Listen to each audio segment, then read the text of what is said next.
Desde que comenzó todo el boom de Internet y sobre todo en los últimos años, en el 2004, si no mal recuerdo, que empezó Facebook, las interacciones sociales se fueron migrando de alguna forma. Una buena parte de las relaciones sociales se fueron migrando a las redes sociales, particularmente Facebook, Twitter y bueno, el WhatsApp, pero la que domina es Facebook. Y entonces allí la gente empezó a interactuar y a buscar contactos que tuvieran intereses similares. Y los perfiles falsos tienen su origen en la necesidad de expresarse de una forma que no puede hacer el usuario desde su perfil denominado real. Y esto se puede abrir una discusión sobre si un perfil es real o falso.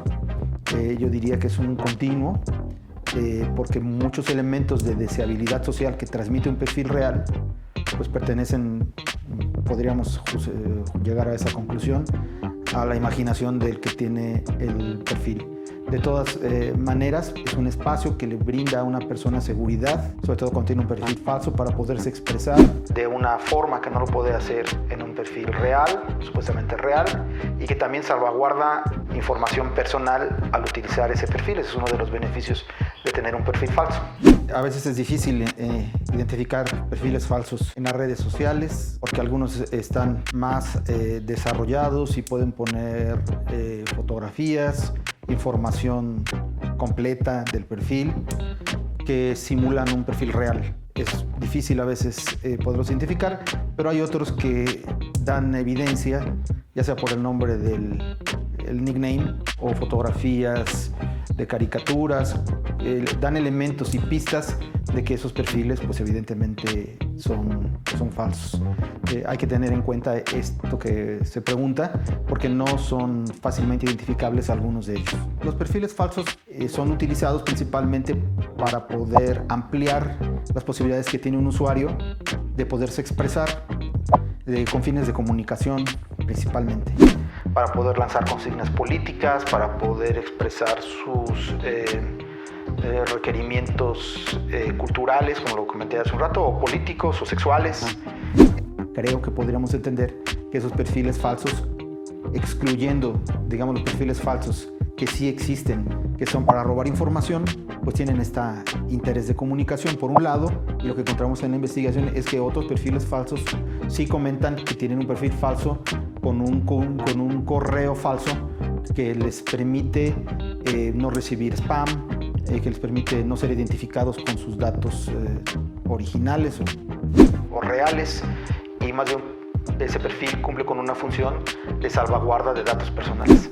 Bueno, tiene mucho que ver con el deseo de comunicarse, los perfiles falsos, a diferencia de lo que muchas veces se piensa que los perfiles falsos son solamente para hacer espionaje o stalkear, como se denomina en la jerga del Facebook, de las redes sociales. Muchos de los usuarios de perfiles falsos llevan a cabo conversaciones sobre temas específicos, de arte, por ejemplo, que comparten poesía, que comparten gustos, posiciones políticas radicales, que pueden presentar trabajos, y algunos, que no es la mayoría de lo que nosotros encontramos en nuestra investigación, sí son para hacer búsquedas de ligue o de tipo sexual. Pero no es la mayoría como a veces se piensa. Lo que se entiende ahora por bot es principalmente un robot, una programación que hace mensajes y que los repite de manera mecanizada. Hay también bots humanos que están pagados para poder reproducir información, y que a diferencia de los bots mecanizados o robots, pues ellos van variando su discurso, que es como muchos grupos políticos, empresas y diferentes agentes pues utilizan para reproducir mensajes de consigna política o de mercadotecnia. Eso es para lo que están hechos los bots. A veces es muy complicado poderse cuidar de tener un contacto con un perfil falso.